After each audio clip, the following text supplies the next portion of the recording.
Stand by to initiate release sequencer. On my mark. 5. We're on express elevator to hell. Going down. 2. 1. Mark.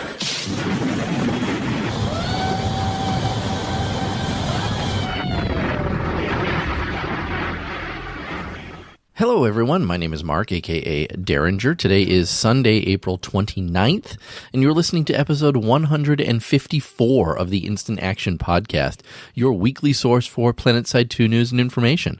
As always, I'm brought to you by great listeners like you via the Support the Show tab on instantactionpodcast.com. So what's been going on with me this past week? Well, playing a heck of a lot of Planetside 2. I'm sure a lot of you, well, maybe not a lot of you. Some of you saw me doing some live streaming again. Like I said, I've got my voice back for the most part, not coughing as much anymore, so that's certainly good. It looks like I'm finally done with this plague of a flu that I had. So, again, playing a lot of Planetside 2. The fights have been pretty decent this past week, so I didn't need to delve into all those new game requests that a few of you sent me, and I appreciate those. So I did that, and then yesterday, I played in the internal server smash for Emerald. Unfortunately, my team got beaten. I guess I gotta say hats off to, and they certainly weren't the only outfit in this game, but hats off to HZD at Moral Hazard, because they seem to be the ones that I saw constantly when I was playing in game, and the ones who seem to be killing me the most often. So I play with the Moral Hazard guys occasionally when my outfit's not doing anything, usually on the weekends. So I'm friendly with the majority of those guys, so they won't mind me giving them a shout out saying, kudos for obliterating me within the game itself, within that internal smash itself. Again, this, I guess, is just a shout out, though. If anybody has not participated in a Planetside Battles event, you should, because it's something different. It's a much more hyper competitive way to play Planetside 2. If you're interested in something like that, you're doing yourself a disservice if you've never joined in on one of those or played in one of those events. I am not the best player, and my gameplay certainly shows, but there are other things that someone like a not so great player like myself can do. I find that when I do these server smashes, internal smashes, whatever, I end up being a dedicated Galaxy pilot for whatever squad or outfit I am assigned to. It's my job to make sure I'm over the points when we need to be over the points, ferry people back and forth to different things, stuff like that. So again, even if you're not the best player or competitive player of Planetside 2, there are other ways to enjoy a competitive game like the server smashes or any of the other events that Planetside Battles puts on. So again, I highly recommend them if you're looking for that type of thing. In fact, there's a recent post on Reddit about Community Smash number 5, which is going to take effect on June 16th. Is up there if that's something that you're interested in playing around with or checking out. That would be not a bad thing for you guys to check out in case you're curious about it. Other than that, it's been, since the weather's been actually nice here in Massachusetts for once, it's been a weekend of crushing yard work and stuff like that. I have never seen so many downed trees in my backyard before, so I'm exhausted as I record this. Not just from doing yard work, but also I had my first outdoor soccer game today, and oh boy, I am out of shape. Probably because I'm sitting inside playing too much Planetside 2. So enough about me, though. What's actually in store for this week's show? Well, first I have a PS4 game update to talk about, followed by a note from Nick Silva to cover. Then I want to talk about the drama of last week regarding Daybreak Games, Columbus Nova, and everything else. And then finally, I want to talk about Cyrious Gaming's newest YouTube video and my thoughts on it. So strap in as we hot drop into another episode of the Instant Action Podcast.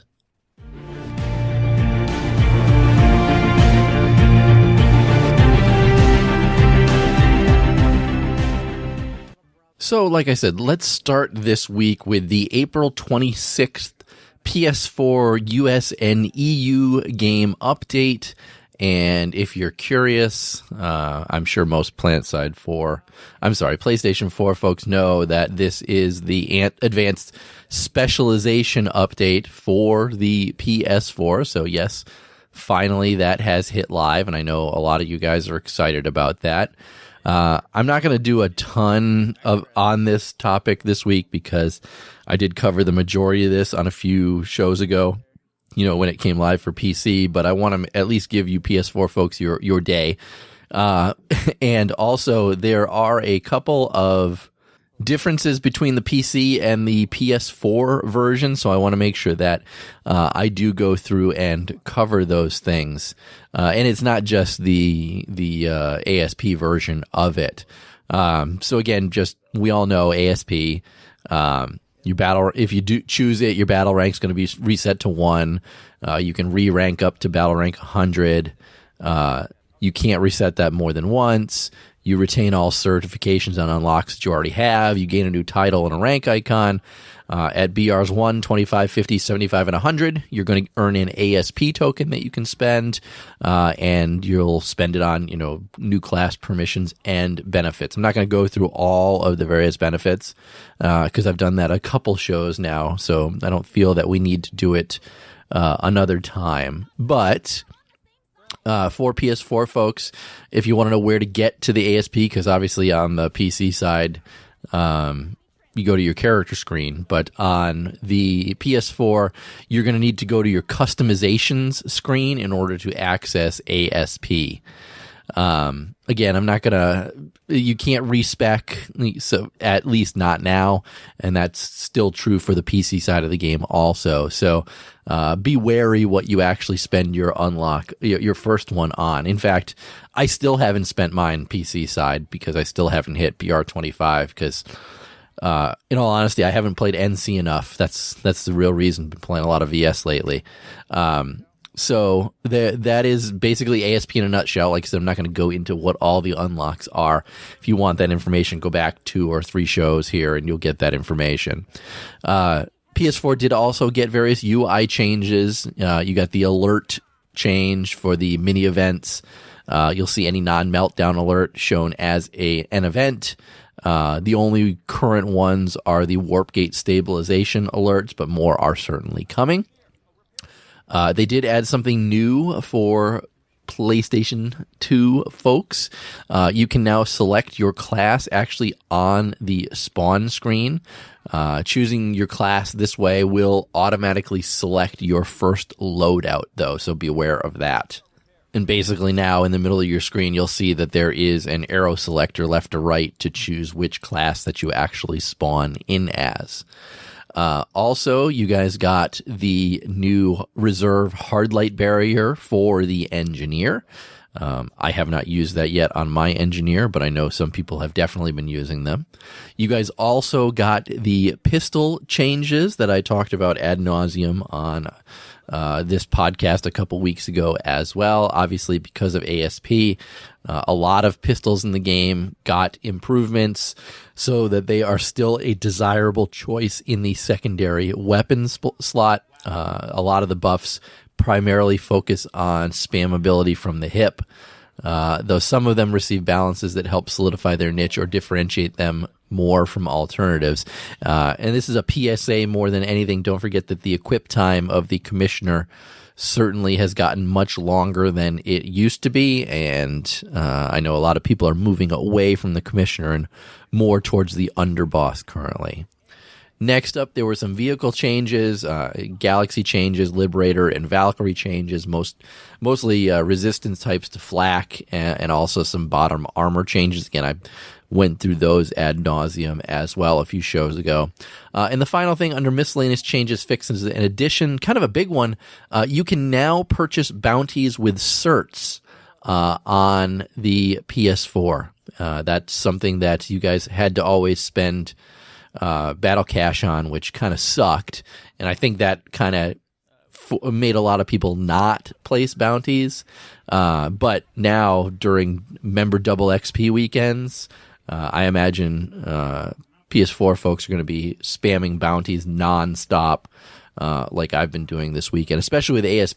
This is a perfect time just to remind people when you're playing. Once you respec yourself to ASP, obviously you're going to gain battle ranks pretty quickly, the first bunch. But anytime during a members double XP weekend, it's the perfect time to do it because you throw a bounty on every person that kills you.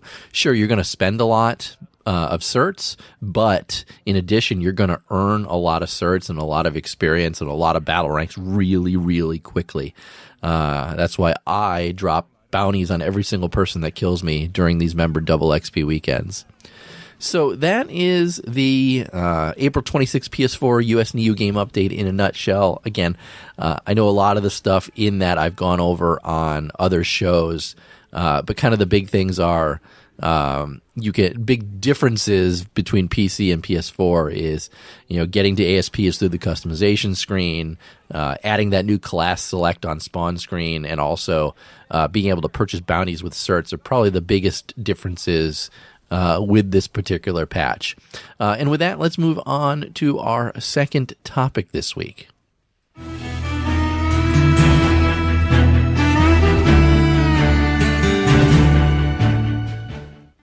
And that second topic is a note from Planetside 2 producer Nick Silva.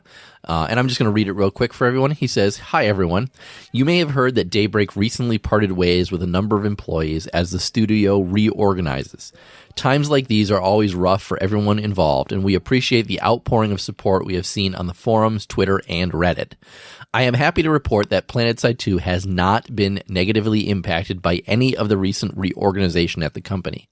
Our plans for the rest of the year have not changed, and we are excited to continue to bring amazing new systems, features, and content to the game we all love. In the coming month, we'll be celebrating the 15th anniversary of Planetside as a franchise. There will be new content, some promotional events, and a new alert type added to the game. We'll also continue to put out game updates at a regular cadence as we have been previously. One of the reasons we get to keep working on Planetside 2 is our incredible community of players. Without your support and energy, we would not be able to continue improving the game. Thank you so much, Nick Silva, producer, Planetside 2." So that's one thing I did want to talk about, and it's going to kind of blend into the next topic as well. Because as Nick indicated, Daybreak Games did go through a bunch of layoffs recently that, while it may have been a shock to the community, maybe not so much a shock to Daybreak Games themselves.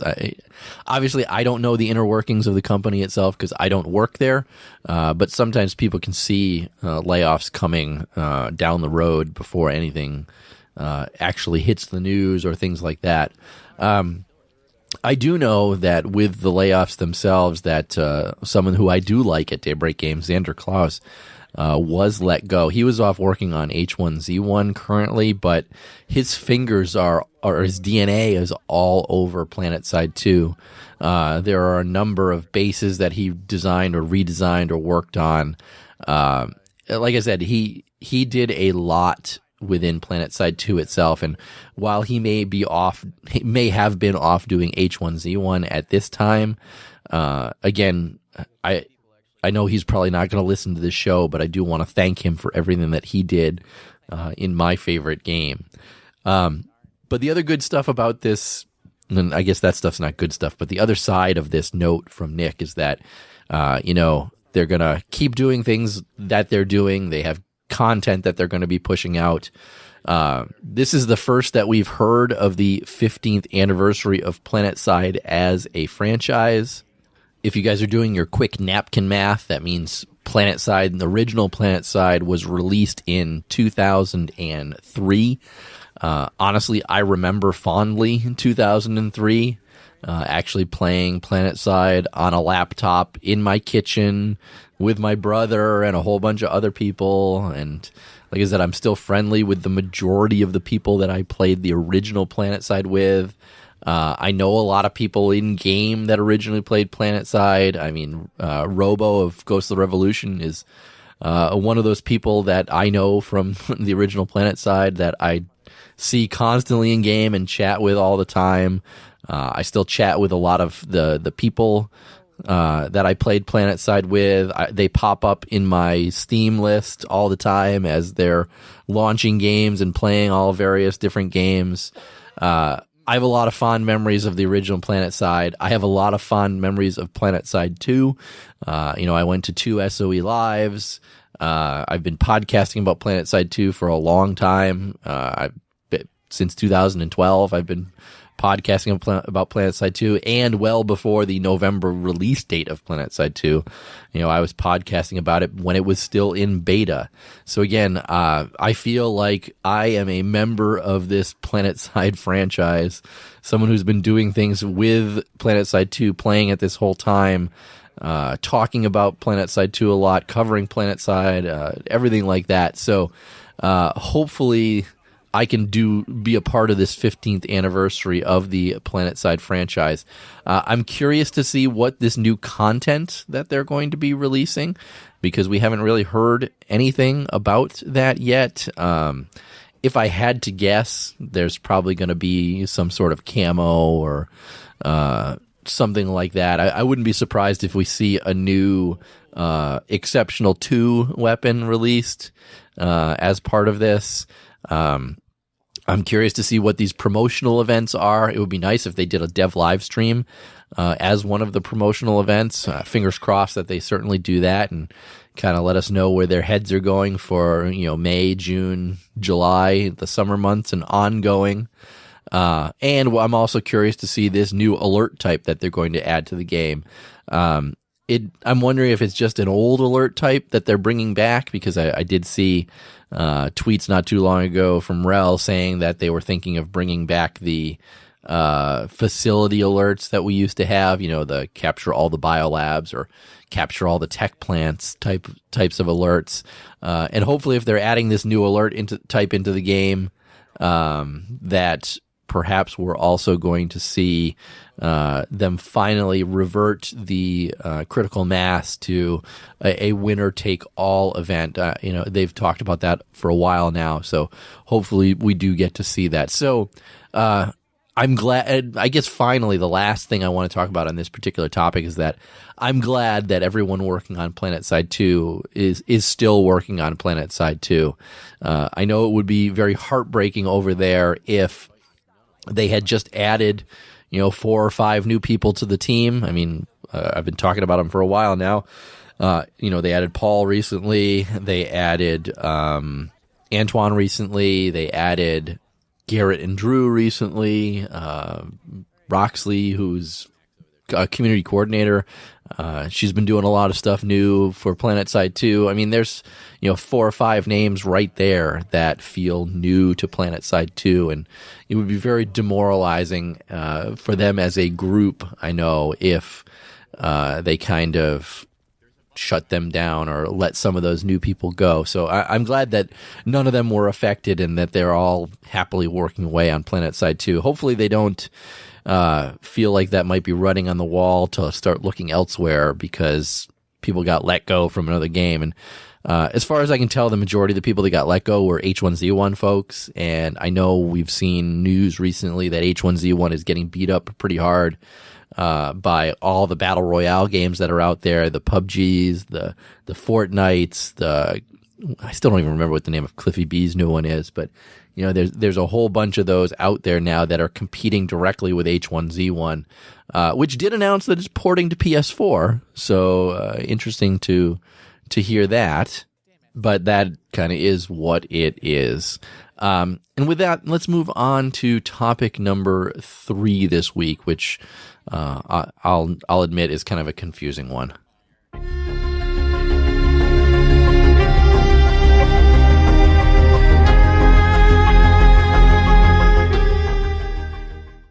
So third topic is the odd or confusing arrangement between Daybreak Games and Columbus Nova and things like that. So in case you're not aware, Massively OP released a article sometime last week saying that because the U.S. Department of the Treasury is targeting several Russian oligarchs, and has been starting to freeze their assets due to destabilizing activities. Everybody started pointing the finger toward Victor Vekselberg, which I talked about on a show about a month or two ago, because we know that he kind of owns the Renova Group, even if it's not clear whether he does or not. And we've all known that Columbus Nova is a subsidiary of Renova Group, or is owned by Renova Group. And we knew in 2015 that Daybreak Games was owned by Columbus Nova. Or are they, is the question.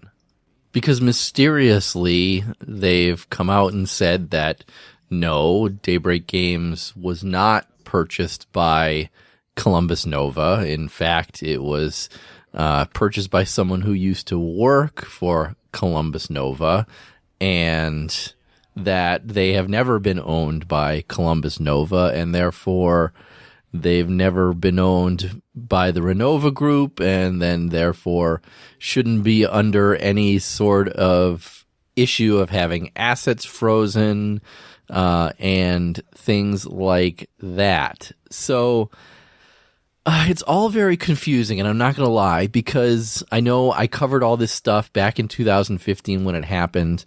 I've read all the posts from Matt Higbee, from John Smedley, from Tony Jones, Radar X, about how it was all pitched to them, or in Smedley's case, reported by him that Columbus Nova was purchasing the SOE assets, including Planetside 2 and everything like that, and it was going to be owned by Columbus Nova, and they were rebranding it as Daybreak Games and all kinds of stuff like that. So it's just an odd sort of listing of events that kind of happened this previous week, where it's...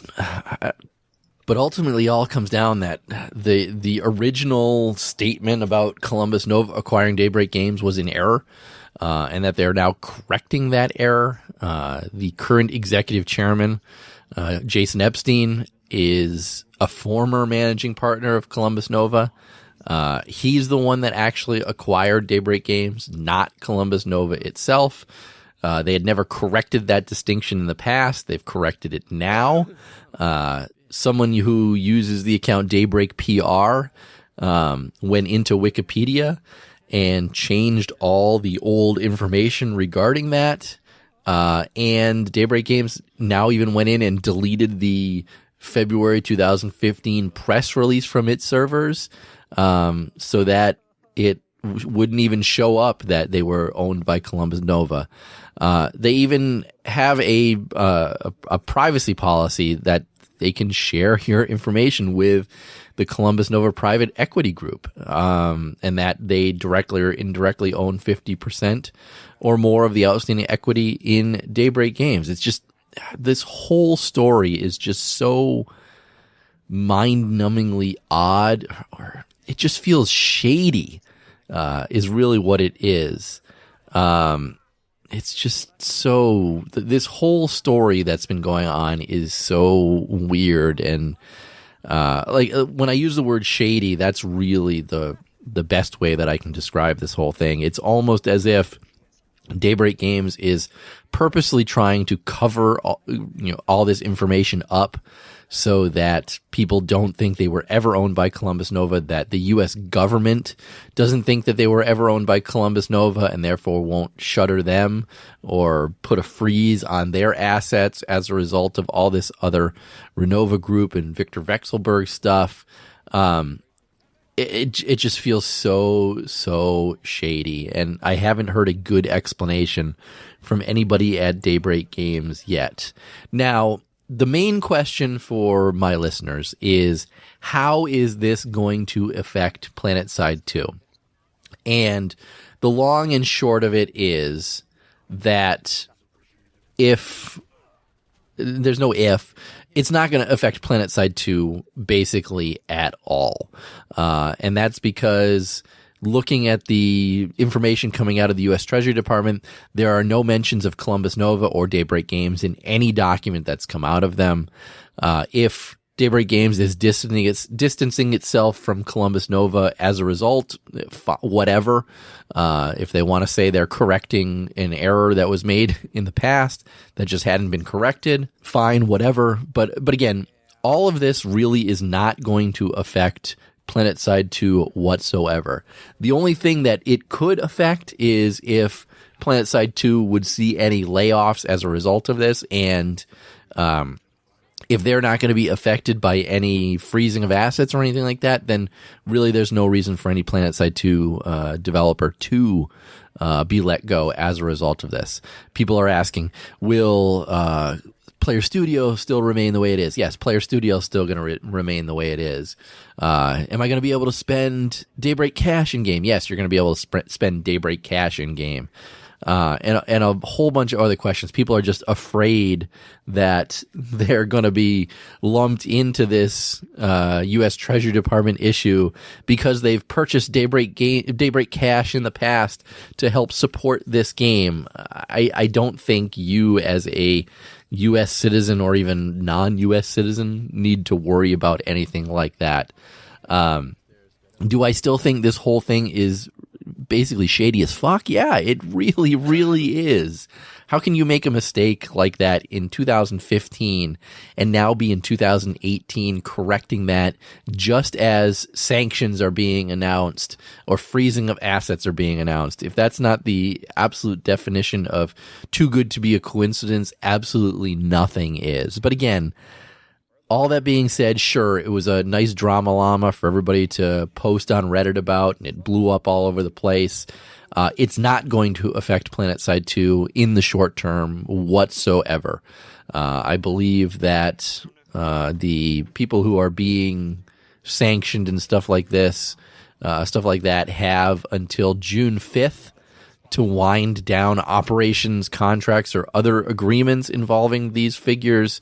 If this is Daybreak Games' way of doing that, fine, they're in compliance, I guess. Especially because, like they said, it's now that Jason Epstein is the owner of Daybreak Games, and he's a U.S. citizen, so that's exactly what it is. So again, I guess we could just take this little bit of drama and run with it. It was a wild week as things were revealed regarding it, and people got scared and were worried about their game dying. But again, ultimately, I don't think that anybody needs to panic because Planetside 2 is probably most likely not going anywhere. So I really wouldn't worry about it, except just enjoy the drama while sitting back with your bucket of popcorn. With that, let's move to our last piece of drama this week.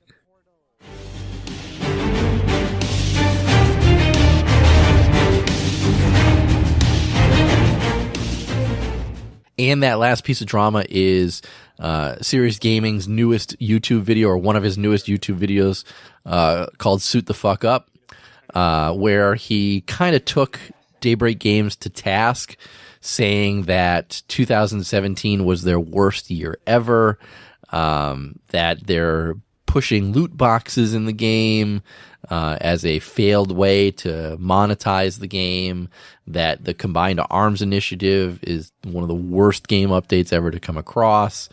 The Critical Mass update was just as bad. The ASP is bad as well. And I would recommend you guys go and actually watch his video, listen to what he says, and go from there. Even though I don't know that I necessarily agree with everything that he says, I feel that it's coming through that he's becoming more and more frustrated with Planetside 2. And not just the game, but even more so the developers of Planetside 2. And I think a lot of his disdain is coming from his most recent attempt to get a ASP playtest up on the test server, and then the developers released the ASP system before he could actually do the playtest. And I feel like that would rub me the wrong way if that was my pet project, was trying to get this playtest together, and then, why have it if it's already gone to live?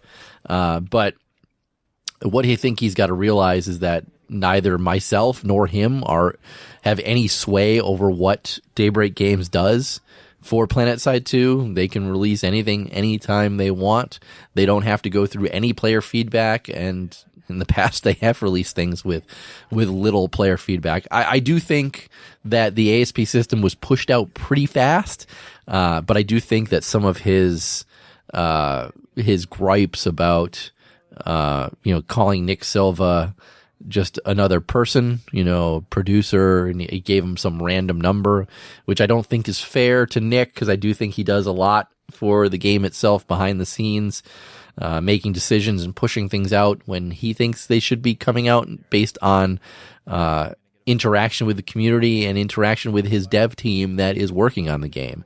Now, I do think that Cyrious Gaming, he does have a point that a lot of the people working on Planetside 2 right now, the developers themselves, have not been have not played the game or been with the game as long as a lot of the veterans of the game itself are or have been. I do think he has a valid point when he goes over that point, because if you've been playing Planetside 2 since 2012, like I have, I don't know how long Cyrious Gaming has been playing, but I feel like he's been playing for a pretty decent amount of time. And there are a lot of other veterans in the game who have been playing for an absolutely long time and everything like that. And sometimes we do think we know more about the balance of the game and things like that than the devs do. But the other side of that coin is there is a lot of metrics that we aren't privy to, that the developers have and could, not most likely, is being used to drive the decisions that they're making. Now, Cyrious Gaming also takes a stab, like I said, at critical mass, combined arms initiative, which he really doesn't like, and how they're not good for the game itself. I don't think that critical mass was horrible for the game, in all honesty. I think it brought a really exciting alert type to the game itself, and sure, it does turn into a 2v1 stalemate a lot of times, and things like that. But I do think the change to making it a winner-take-all event will certainly fix that. Combined Arms Initiative, I do have some complaints with. I do think that vehicle play has changed to a point where it's not as good as it once was. I do think that, and this is something that he touches on in the video, that if you hit somebody with a tank shell, you should kill them with that tank shell, regardless of what type of armor that they're wearing. And that some of the weapons in the game do feel a little pussified as a result of the Combined Arms Initiative. But, I watched the whole video that he did, listened to the whole video that he did, and I really think that he's jaded a lot by the fact that his playtest did not go as planned. I think he really had this grand idea that he was going to be the one to push this through and allow the devs to get some really good feedback from him and the players who were doing this. And I think that it was going to be a feather in his cap for getting something like this together with the community. And then when that all kind of went south by them with them launching ASP before he could do the playtest, that might be the impetus for him to put out a video like this. I could be wrong, and Cyrious Gaming, if you listen to this and I'm wrong, fine, I could be wrong. But you got to realize that I am a third party in this, on the outside looking in, and that's really what it feels like to me at times within the video. Because even with Combined Arms Initiative, stuff like that, I still have fun every time I log into... Well, that's not true.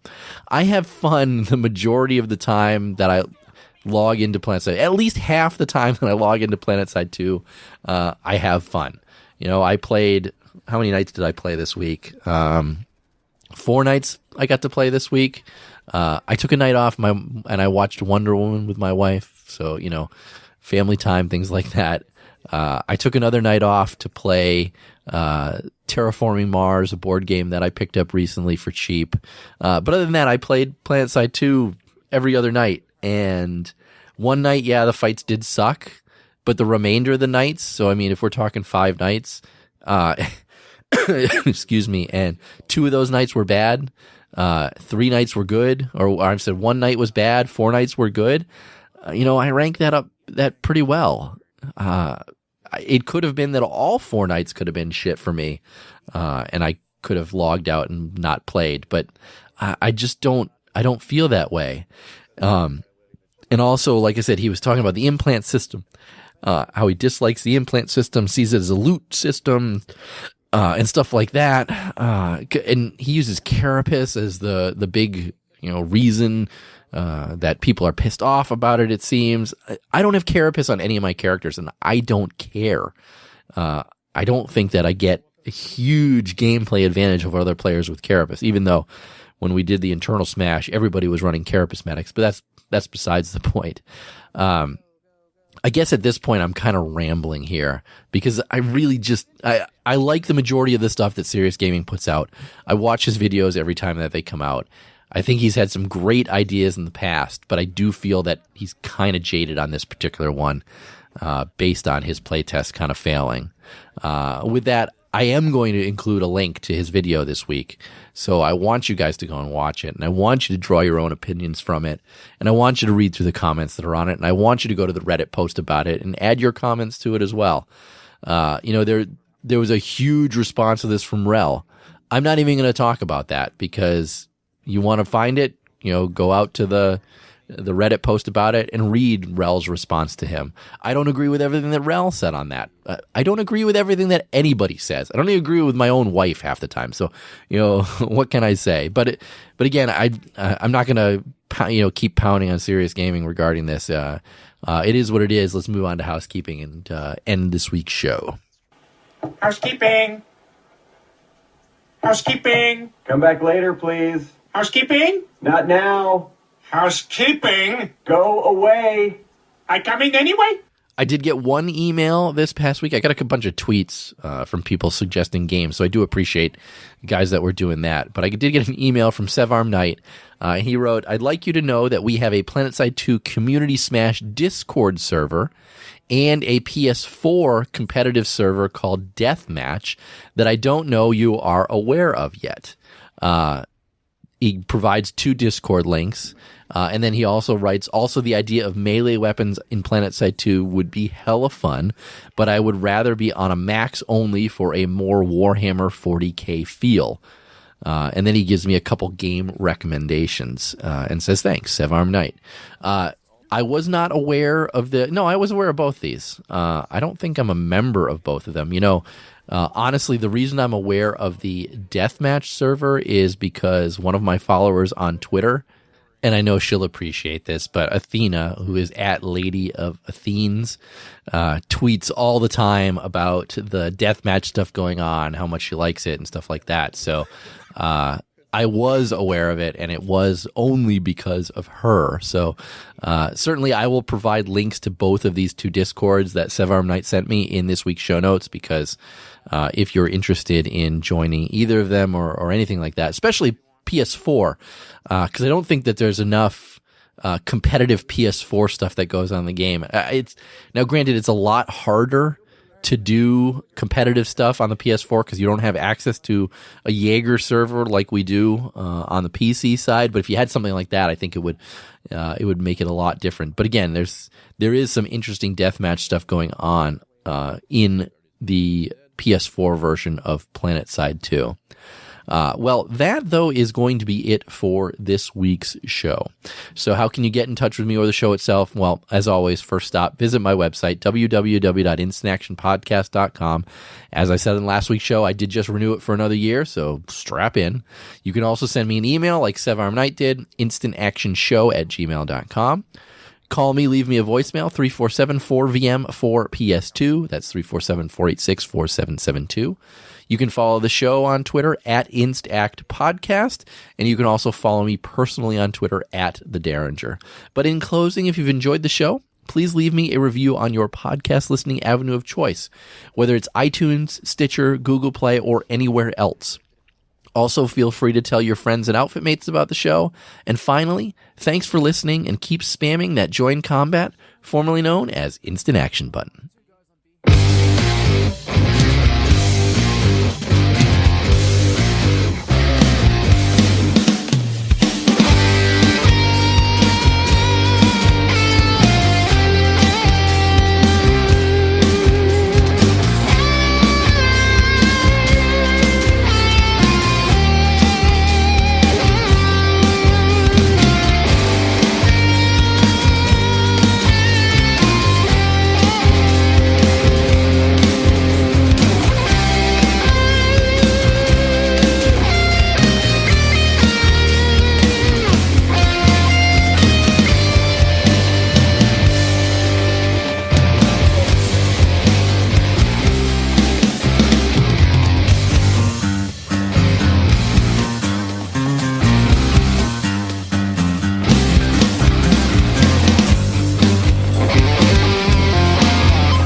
Get your arms combined.